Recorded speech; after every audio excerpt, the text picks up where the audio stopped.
Mesdames et messieurs, bonsoir. C'est un jour de gloire, un mois de triomphe.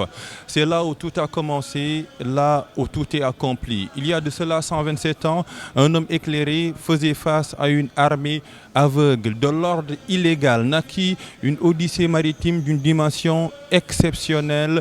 Le symbole, c'est ici, à la grande mosquée de Touba, la matérialisation, le 18 Safar. Du Safar dans belle ligne avec Serigne Abdallah Fahmi, invité de cette émission, surtout au mois de Safar. Abdallah Fahmi, bonsoir. Salam alaikum wa rahmatullahi wa barakatuh. Un plaisir de discuter avec vous, surtout en ce mois béni. Merci, merci.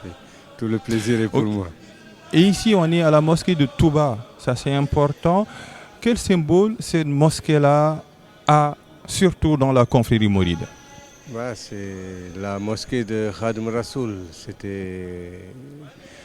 Il a dit qu'Allah lui a montré sa mosquée. Elle était achevée avant qu'il nous quitte, 6 mois avant qu'il quitte en 1927. Donc ça a une valeur symbolique, c'est Allah qui lui a offert.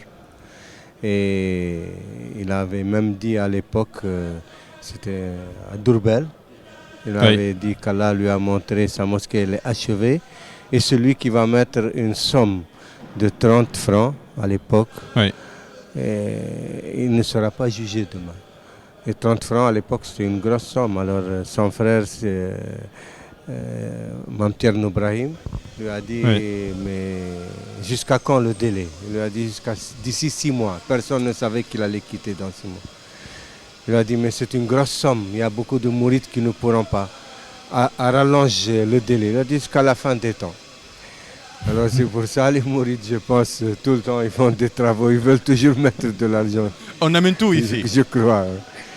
Et c'est important. Et c'est important même de le préciser parce qu'on parle de l'écrit, on parle de belles lignes. Nous sommes en train de parler de l'homme qui a le plus écrit sur terre. Et ce, dans des moments de contrainte. Comment expliquer tout cela? On parle de 7 tonnes, mais de ce qui est visible. On a ce qui est visible et il y a ce qui est invisible. Bon, tu sais, 7 tonnes et demie, il y a beaucoup de débats sur ça et beaucoup de polémiques. Alors que c'était Khadim Rasoul, quand il revenait de l'exil, on avait mis ses malles dans le bateau. Et automatiquement, on les pèse avant et on dit qu'il faisait 7 tonnes et demie des malles en fer où il n'y avait que des écrits parce qu'il passait tout son temps à écrire. Donc il y avait c'est pour ça qu'on dit 7 tonnes et demie. C'est vrai qu'on ne mesure pas les écrits au poids, mais c'était ça, comme il y avait des tonnes, donc c'est resté, on dit 7 tonnes et demie. Mais il a écrit beaucoup après. Et même avant de partir à l'exil, il a écrit aussi. Donc les écrits de Khadim Rasoul sont innombrables. Personne ne peut les énumérer. Parce qu'il y a beaucoup qui ne sont pas parvenus. Dans chaque famille, il y a des mâles enterrés ou des mâles cachés. Et même en Mauritanie, chez beaucoup de familles. Et même il y en a qui lui-même a enterré Khadim Rasoul. Donc déjà, ce qu'on a dans les mains, c'est immense. Immense, c'est des milliers de khasaïd. Et ces écrits-là lui permettaient un peu de chanter son modèle, de chanter le prophète, paix salut sur lui. Les écrits de Khadim Rasoul se divisent en 3 groupes en général. Ceux qui sont didactiques pour l'enseignement. L'enseignement, c'est le tawhid, le fiqh et le tasawuf. Donc dans la science du tawhid, du fiqh et du tasawuf, et aussi dans les Amdah Nabawiya et Salawat Nabawiya. Donc ça, c'est les panégyriques. Amdah Nabawiya, Salawat Nabawiya. Ça, ce sont des milliers de qasaïd d'une facture incomparable. C'est incomparable. Et d'autres qui sont des munajat et des ad'iyah, des invocations et des évocations. Donc voilà les 3 grandes catégories. Et d'autres, c'est des nasayah, des conseils qu'il écrit à certains de ses disciples ou certains de ses amis. Aux Mauritaniens, beaucoup, il a écrit aussi. Dans chaque famille, je te dis, tu vas trouver des écrits. Tu vas être étonné. Quand tu vas en Mauritanie, dans chaque famille, on va te raconter une histoire de leur grand-père, surtout les familles maraboutiques. Toute famille va te raconter des histoires avec leur grand-père et tout. Et il va te sortir des passages que tu n'as jamais vus. Donc partout, mais ici aussi. Et que représentent les écrits lors de son périple de 1895 en 1902? Oui. Que représentent ces écrits-là? De l'exil, Oui, Bon, de l'exil. lui-même, il dit que les écrits de l'exil sont des secrets entre lui et Allah. Ça veut dire il a dit salatu sitta bimathi sitta ta'tihi batta Tatihi bil Bata. i'tisa. Il a Oui. divisé 6 mois de l'année à chanter le prophète Mohammed sallallahu alayhi wa sallam, à le louer, et 6 mois de l'année à louer Allah. Donc gloire à Allah et louange au prophète Mohammed sallallahu alayhi wa sallam. 6 mois de salatu sitta bimathi sitta ta'tihi batta bil Tatihi i'tisa. Bata bil awliya. Donc il dit, et certains sont des secrets entre lui et Allah, ou entre lui et le prophète. Même quelqu'un qui, beaucoup de qasaïd ne devait pas sortir, parce que ça peut perturber l'intelligence des non-initiés. Pour ça, les Mauritaniens connaissent beaucoup plus Serigne Touba que les Sénégalais. Je le dis toujours et je l'affirme et je le réaffirme. Pourquoi? C'est Serigne Saliou lui-même qui m'a dit. C'est Serigne Saliou lui-même. Il m'a dit, les Mauritaniens connaissent beaucoup plus Serigne Touba que les Mauritaniens. Je lui ai dit pourquoi Serigne Saliou. Il m'a dit parce que ce qu'il a montré aux Mauritaniens, il n'a pas montré le 1 millième aux Sénégalais. Les Mauritaniens ont la connaissance. Dans chaque famille, tu trouves des savants et des saints. Donc ils connaissent bien leur religion depuis leur enfance. Et tout ce qu'il peut leur montrer comme karamat, ça ne perturbe pas leur intelligence. Ils sont habitués aux karamat des awliya, ils connaissent bien le tawhid, la religion et tout. Donc ils savent ce qu'ils disent. Ce qu'ils disent, ils disent أعيا الورى فهم ما للشيخ من مدد لو كان يفهم معناه لفهمناه. Notre intelligence s'est épuisée à connaître d'où Khadim Rasoul tire son inspiration. Si c'était humainement possible à connaître, on l'aurait connu. Ce n'est pas humainement possible parce qu'ils sont les plus qualifiés. Alors qu'ici, il a prié sur la mer. On va presque le diviniser, certains même avant jusque-là, tu vois, parce que c'est le manque de cadre théologique qui laisse les gens, d'après leur imagination, imaginer des choses. Mais quand tu as la connaissance de Tawhid, tu ne peux pas divaguer. C'est une question de dimension. Oui, de compréhension et de connaissance.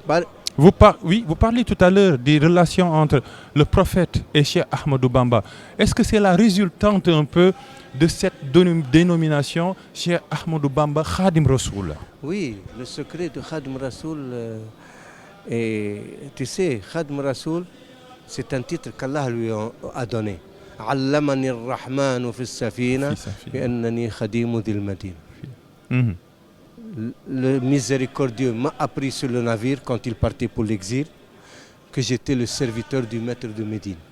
Allamani ar-Rahman fi as-Safina bi annani khadim dhil Madina.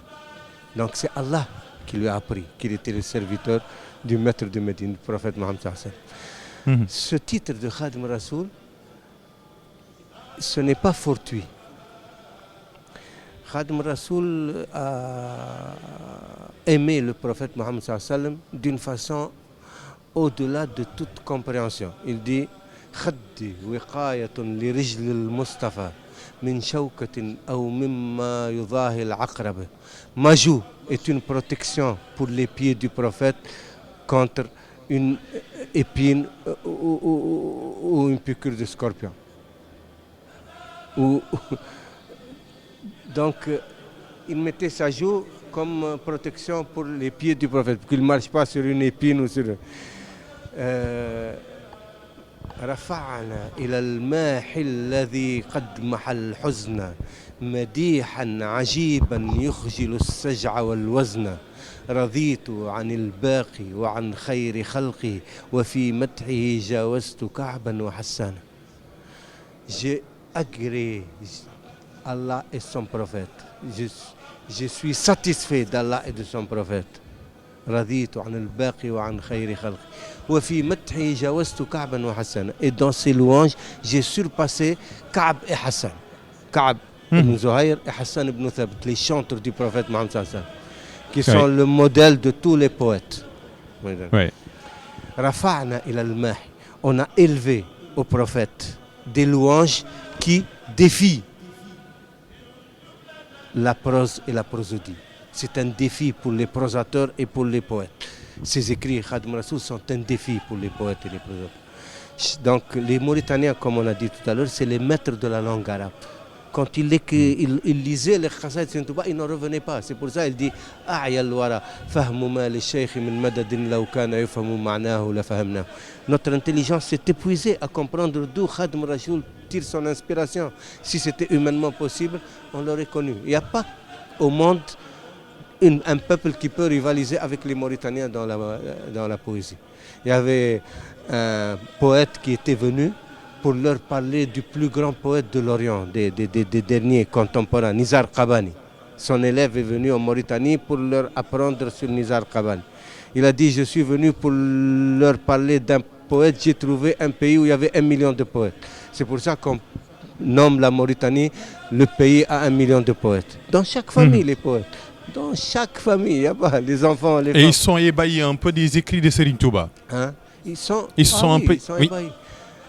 Il y a quelqu'un, l'un des plus grands poètes mauritaniens. Il a dit النحو واللغة علم العرب والجود والسخاء عند الكرب شيمتهم فجاءهم ذو الرتب أحمد بمبا من على بالرتب فسلب الجميع أي سلب فصاروا معه كالخشب إلا عشيرة النبي الأنجب أحمد بمبا يا أخ التقرب هل يحل لك ظلم العرب بأخذ نحوهم وأخذ الأدب وأخذ جودهم بغير ودب يا عجبا من صالح مهذب يظلم أهل العلم أهل الحسب ومع ظلمه لبعض العرب نال من النبي كل عربي صلى عليه مبدي العجب من أعجبي عربي الحسب. Oh Ahmed Bamba, frère de proximité, est-il licite pour toi de déposséder les Arabes de leurs biens, de leur enlever la grammaire, la prosodie et la bravoure, la générosité? Tu leur ravis leurs biens sans ménagement et avec cela tu obtiens du prophète toutes les grâces et toutes les... Donc il était étonné devant Khadim Rassoul. Et il était fier de Khadim Rassoul. Moi, je me demande encore des questions. Jusqu'à présent, ça fait 25 ans que je suis là. Et jusqu'à présent, il n'y a pas unanimité sur Khadim Rassoul. Tout le monde aime Khadim Rassoul, mais il le compare avec d'autres cheikhs ici. Alors qu'en Mauritanie, on ne compare Khadim Rassoul avec personne. Ils disent من يقارن الشيخ الخديم مع غير النبي المصطفى فهو غمر قلبه ما نوّر. Celui qui compare Khadim Rassoul avec un autre que le prophète Mohammed sallallahu alayhi wa sallam, c'est un ignorant dont le cœur est obscurci par l'ignorance ou par la jalousie. Oh, il n'est pas comparable. Le plus grand savant des derniers temps en Mauritanie, des salafis je dis bien, Cheikh Bouddha Boussaïri, qui était l'imam de Nouakchott. Il a dit le plus grand miracle de Khadim Rassoul dans notre pays, c'est le consensus qu'il a obtenu. Alors que le consensus est la chose la plus difficile à obtenir en toute époque et en tout pays. Et surtout dans notre pays, en Mauritanie. Il n'y a pas quelqu'un qui n'a pas eu des rivaux ou des ennemis ou des protagonistes. Mais Khadim Rassoul, personne. Quand tu dis Khadim Rassoul, te disent Khadim Rassoul, lui, c'est un cas hors de notre compréhension. Ça, il n'y a qu'Allah et son prophète qui connaissent sa réalité. Jusqu'à aujourd'hui, personne ne discute Khadim Rassoul. Alors qu'ici, ce n'est pas encore le cas. Alors qu'ici, il devrait être censé être plus fier, puisque Khadim Rassoul est sénégalais. Oui. On parle du Safar, le 18 Safar, le mois de Safar. Qu'est-ce qu'il représente un peu dans le monde musulman, parce que le mouridisme n'est pas tout simplement une confrérie, ça appartient à toute l'humanité. On va parler tout à l'heure de Cheikh Ahmadou Bamba, sauveur de l'humanité. Mais pour le mois de Safar, qu'est-ce que cela représente? Le mois de Safar particulièrement n'a pas un statut particulier. Non, le 18 Safar, c'est juste parce que Khadim Rassoul, c'était le jour de son départ. Et Khadim Rassoul ne fait rien sans la permission d'Allah et de son prophète. Donc, quand il a commencé son périple, ses épreuves, ça a commencé un nouveau cycle. Parce que lui, il a affronté un défi que personne n'a relevé avant lui. Tu connais comment ça a commencé. Quand le prophète Mohammed sallallahu alayhi wa sallam est venu voir Khadim Rassoul à Dar Quddous, avant le départ, c'était peut-être 1893, 2 ans avant son départ. Oui. Khadim Rassoul avait 39 ans, 9 mois. Et le prophète Mohammed sallallahu alayhi wa sallam était venu avec Ahl Badr. Et il lui a dit, aujourd'hui tu es le Qutb de ton époque, Qutb Zaman. Tu as obtenu le même statut que Cheikh Abdel Qadir Jilani, Cheikh Aboul Hassan Chadli, Cheikh Ahmed Tijan. Mais le Qutb ne peut pas exercer sa fonction avant 40 ans. Khadim Rassoul avait 39 ans, 9 mois. Khadim Rasoul lui dit, moi ce que je veux c'est être avec toi perpétuellement, comme tes compagnons à Al-Badr. Ah, il lui a dit ça, ce n'est pas possible. Eux, ils ont obtenu leur statut par la bataille de Badr. Et aucune bataille ne peut être équivalente à Badr. Parce que si les musulmans avaient perdu ce jour-là, il n'y aurait plus d'islam sur terre, tout simplement. On ne serait pas musulmans aujourd'hui pour en parler. Alors, pour avoir ce statut, il y a des épreuves que nul n'a jamais pu relever. Parce que si quelqu'un s'avance pour relever ces épreuves et il faillit à sa mission, il va être dépossédé de tout ce qu'il a acquis. Donc personne n'a osé. Mais il lui dit, si tu veux, je te raccourcis le temps et tu exerces ta mission dès maintenant. Khadim Rasoul dit non. Si Allah me laisse en vie, j'affronterai les épreuves et j'y arriverai. Parce que mon amour pour toi est tel que rien ne pourra s'interposer entre moi et toi. Je relève le défi. Et c'est ça, c'était... Donc Khadim Rasoul s'est porté candidat. Et c'est pour ça que le prophète Mohammed sallallahu alayhi wa sallam dit, alors tu dois quitter Touba. Parce que Touba est protégé. Mahrousa. Donc, ni Dajjal, ni Shaitan, ni ne peuvent entrer à Touba. Elle est protégée. Donc tu dois sortir pour affronter tes épreuves et les ennemis de l'islam. Et c'est là qu'il s'est déplacé à Mbacké Bari. Et de Mbacké Bari, il a commencé la confrontation coloniale. Donc, ce sont des épreuves. Voilà ce que beaucoup doivent comprendre dans le cas de Khadim Rasoul.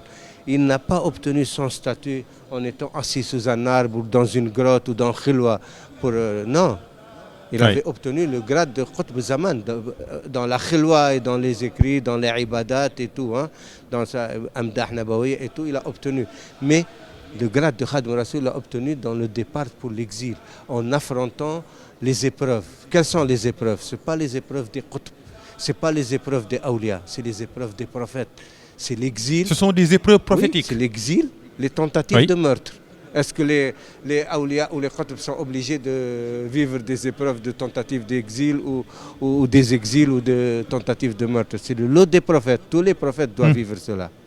C'est pour ça qu'Allah a réuni ces épreuves aux épreuves des prophètes.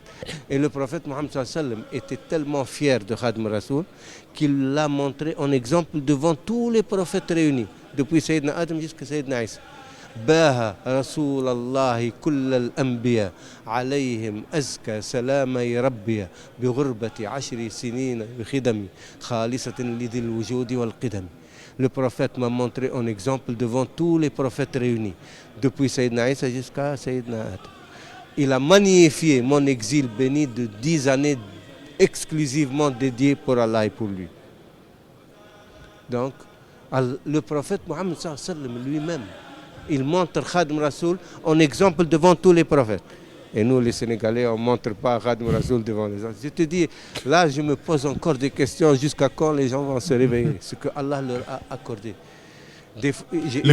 Vas-y. Allez-y, allez-y. Et le grand Magal, c'est un exemple par rapport à tout ce qu'il a obtenu, les résultats divins un peu de son séjour sur Terre. Tu sais, j'allais dire, j'étais à Ouagadougou. J'ai fait une conférence au Palais des Nations. C'est Sini Salou qui m'avait envoyé à l'époque. Le Moro Naba m'a envoyé, il voulait me voir parce qu'il y avait le chef du protocole du Moro Naba qui assistait avec tous les grands dignitaires du Burkina. Alors on lui a raconté ma conférence. Alors il a dit je veux le voir. Ils m'ont amené chez le Moro Naba.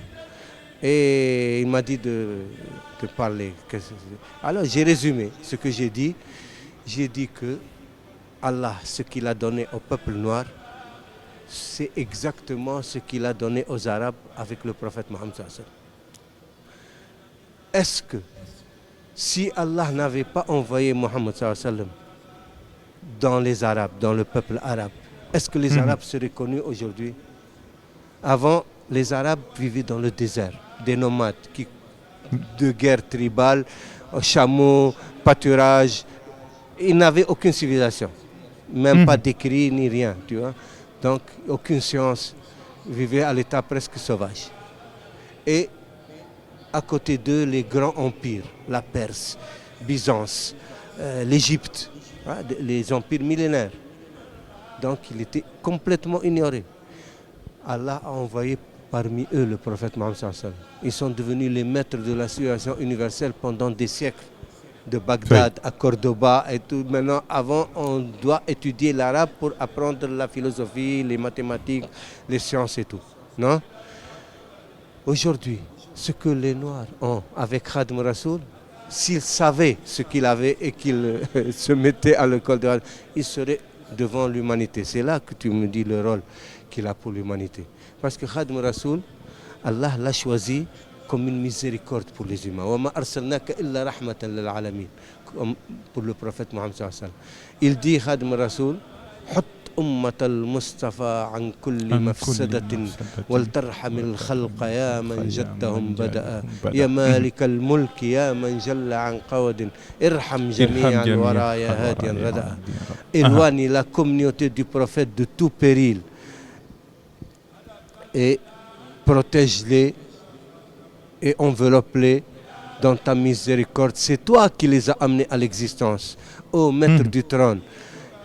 Toi qui es au-delà de la justice et du châtiment, oui. Embrasse dans ta miséricorde toutes les créatures sans exception. Il est le sauveur de l'humanité. Voilà la réponse à ce que tu dis. Donc il est là pour sauver toute l'humanité. Tous ceux qui se rattachent à Khadim Rassoul, que ce soit par Djiboulou, que ce soit par Hadiye, que ce soit même en disant du bien de Khadim Rassoul, même d'avoir de belles pensées, ils peuvent être sauvés demain. Parce que, en disant par exemple, Djeredjef et Serigne Touba par exemple. C'est-à-dire avec un bon sentiment pour Serigne Touba, oui.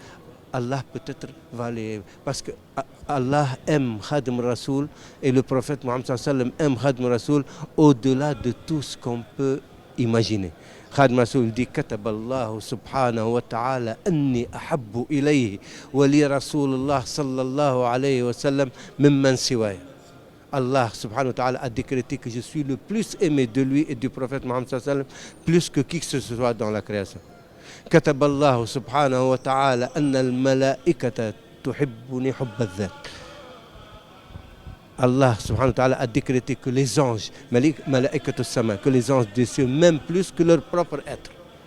كتب الله سبحانه وتعالى أن مؤمن الجن تعلقوا بي دون الذين لم يسلموا. Allah a décrété que tous les djinns musulmans se sont rattachés à Khadim Rassoul, en dehors de ceux qui ne sont pas musulmans. Bi ta'allaqa muslimu jinna asri duna alladhina lam yuslimu. C'est les djinns, les anges, les prophètes aiment Serigne Touba plus que tout ce qu'on peut imaginer. Les humains sont en reste. C'est pour ça qu'on parle tout le temps, on rappelle cela, c'est pour leur bien. Qu'est-ce qu'on a à gagner dans cela? Vraiment, oui. Qui se rattache, ils ne se rattachent pas, ils aiment ou ils n'aiment pas, ils ont de bons sentiments, ils n'ont pas. Qu'est-ce que ça peut nous faire? Mais c'est pour éveiller les gens. Allahumma ashhad anni ballaght. Allah atteste que j'ai transmis. Ça c'est important. Et la transmission est jusque-là. On est à la 127e, 128e édition du Grand Magal de Touba. Et à chaque fois, des milliers de personnes, des millions de personnes affluent vers Touba pour célébrer le départ en exil de Serigne Touba. Ça, c'est une preuve physique, rationnelle, scientifique un peu de ce que Serigne Touba est le sauveur de l'humanité. Ça, c'est important. Tous ceux qui viennent, ils auront une bénédiction pour cela. Parce qu'ils l'ont fêté avec Khadim Rassoul ce jour-là, ils auront la bénédiction. Et puis Serigne Touba, il dit Darajati ta'alu wa laysa tankhafid wa man naha khafdiya min al-wara khufid. Ma puissance augmentera toujours et ne diminuera jamais. Et celui qui veut me diminuer sera toujours ravalé. Tu as vu tous ceux qui ont combattu Serigne Touba, ils ont eu une mauvaise fin. Oui. Et dans l'au-delà, peut-être ça peut être pire. Et vous l'écrivez. Vous l'écrivez. Oui. Ça. Ceux qui ont combattu Serigne Touba. La fin triste de ceux qui ont combattu Serigne Touba. C'est Allah qui a décrété ça. Allah, il dit, il y a un hadith Qudsi. Hadith Qudsi. C'est le hadith Qudsi, c'est entre le hadith et le Coran.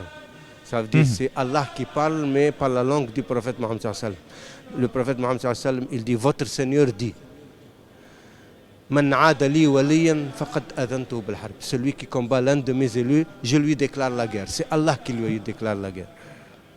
Donc, tous ceux qui combattent Serigne Touba, c'est Allah qui va leur déclarer la guerre. Comment va être leur fin?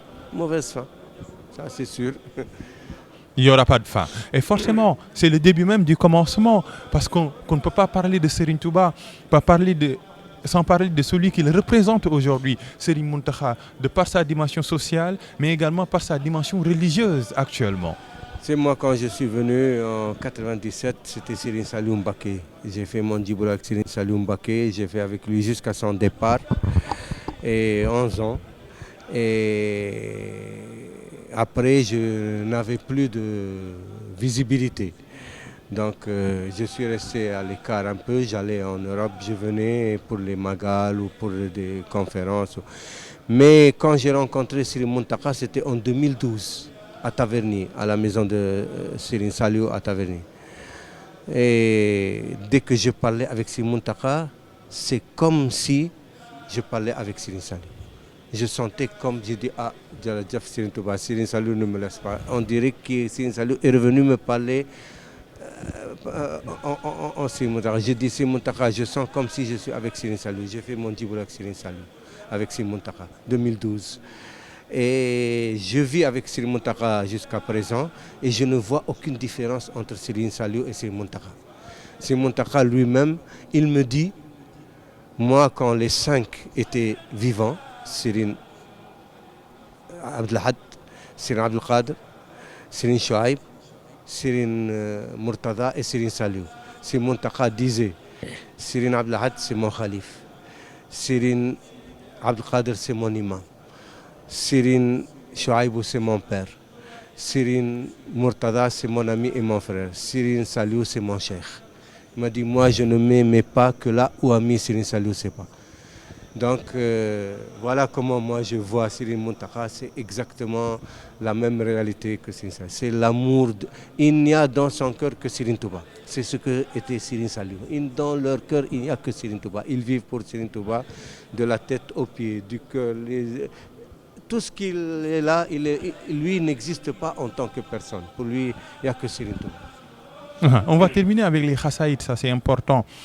La force des Khassaïd un peu, la spiritualité dans les écrits de Serigne Touba. Comment comprendre tout cela ou bien comment essayer de comprendre tout cela? Comme je te dis, il faut différencier les Khassaïd. Il y en a qui sont didactiques pour l'enseignement.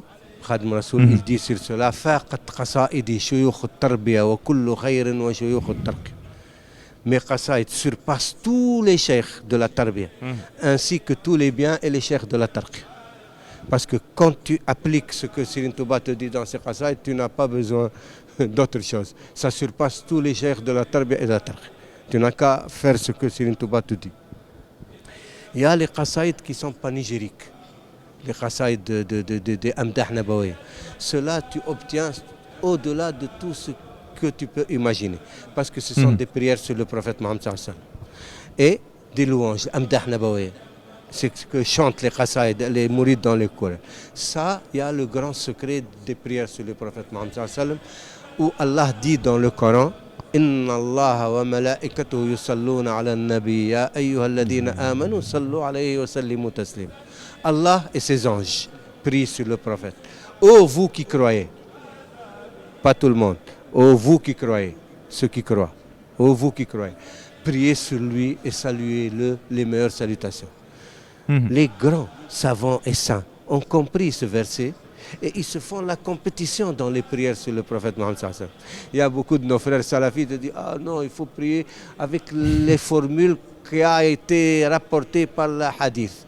Donc toi, tu n'as pas le droit de créer, d'innover, de trouver des formulations les plus belles, alors que c'est de l'inspiration. Allah inspire ces saints pour qu'ils louent le prophète comme Allah le veut. C'est des inspirations. C'est quand tu lis par exemple Salat al-Mashichiyya de Moulay Absam Mashish, ou tu lis Salat al-Fatah, c'est des inspirations. Pour quoi? Pour que Allah nous augmente ses biens et sa miséricorde. Parce que le prophète Mohammed sallallahu alayhi wa sallam a dit, c'est le prophète Mohammed sallallahu alayhi wa sallam qui a dit, dans un hadith sahih, incontestable, celui qui prie sur moi une fois, Allah prie sur lui 10 fois. Celui qui prie sur moi 10 fois, Allah prie sur lui 100 fois. Celui qui prie sur moi 100 fois, Allah prie sur lui 1000 fois. Celui qui prie sur moi 1000 fois, Allah dit aux anges, n'écrivez pas. C'est entre moi et mon serviteur. Seul Allah connaît la récompense. Donc imagine ce que tu obtiens quand les Khassaïd de Serigne Touba, par exemple, tu prends Nour Darain, il y a plus de 1000 salats sur le prophète Mohammed sallallahu alayhi wa sallam. imagine ce que tu gagnes. Allah, même les anges ne savent pas, n'écrivez rien. Donc, on obtient des grâces incommensurables. Et les mourides ont cette chance tous les jours qu'Allah fait, ils sont en train de... Tout mouride, chaque jour, il lit des qazaïs de Serigne Touba. Donc, et ça, c'est il important. obtient les prières d'Allah sur lui. C'est Allah qui prie. Ibn Ata Allah al-Skandari, qui est l'un des plus grands savants malikites, que ce soit dans le fiqh, que ce soit tawhid, tasawuf, il est incontesté et incontestable. Oui. Il a dit, qu'est-ce que vaut ta prière toute ta vie devant une prière d'Allah sur toi? Une seule prière d'Allah sur toi, elle vaut plus que toutes tes prières toute ta vie. Alors imagine, exactement, tu pries une fois sur, Allah, sur le prophète Mohammed sallallahu alayhi wa sallam, Allah prie sur toi 10 fois. Il y a des secrets que ne comprennent que les gens qui ont la sensibilité spirituelle. Ça, c'est important. Abdullah Fahmi, le temps est notre principal ennemi, mais il y aura forcément acte 2, forcément au fur et à mesure que le Magal va s'approcher. Merci d'être là, merci d'être l'invité de Belle Ligne, merci de tourner dans cette émission ici à la mosquée de Touba. Merci beaucoup, merci. C'est moi qui vous remercie. Un plaisir. Un plaisir également pour remercier toute l'équipe, envoyé spécial ici à la grande mosquée de Touba. On parlait de Babakar Abdoulaye, Madoudou, Cheikh Sall, Serine Salioudem, on a Kobor, les chauffeurs, tout le monde, Birampoui. Cette équipe-là, cette noblesse anoudine qui nous a permis un peu de réaliser cette émission ici à la grande mosquée de Touba, du Safar dans Belle Ligne, pour dire oui, merci à Serine Touba. On ne cessera jamais de le faire. Et on remercie Serine Mountakha pour tout ce qu'il fait, non seulement pour nous mourir, mais pour tout le pays et pour l'islam. Et on lui souhaite longue vie. Et on finit par ça. Merci. Et bonne suite des programmes sur ITV.